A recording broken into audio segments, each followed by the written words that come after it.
my car right in our subdivision, and right on the road, in the middle of the road, was a turtle.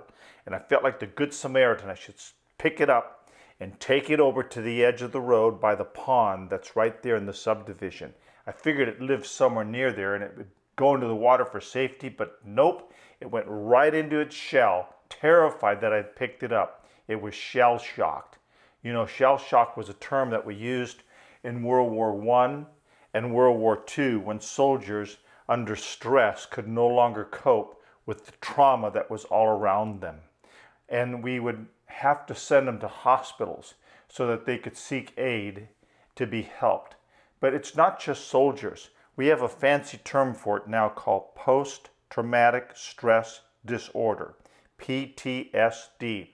And marriages are under attack. Children are under attack.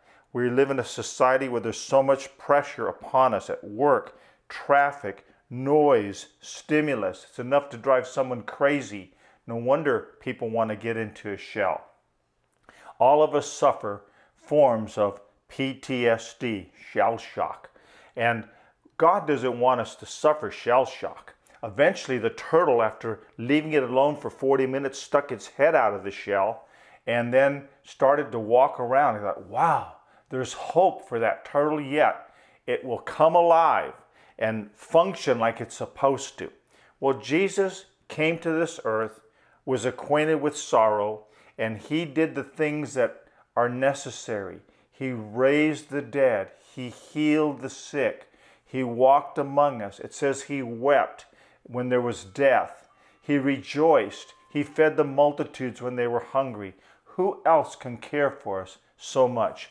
Isaiah 53 tells us he was acquainted with grief and sorrow. He understands what we go through. He endured it. He redeemed us and heals all our emotions.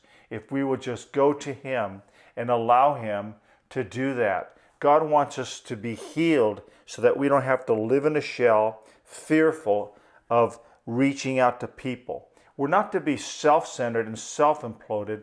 We need to think of others. There are more needs in others oftentimes than there are in ourselves. It reminds me of a little saying I heard years ago. There was a man who was blue because he had no shoes until he met a man on the street that had no feet. There's always someone worse. And so I believe the key that God wants to instill in each one of us is to get out of our shell and look for opportunities to serve and love others that are in so much more need and pain. And when we do, we begin to feel that we're healed, and then we can move and function. Yes, we carry our shell, but we can get out of our shell and be effective in the name of Jesus in the lives of other people. I leave you with these words to pause and ponder.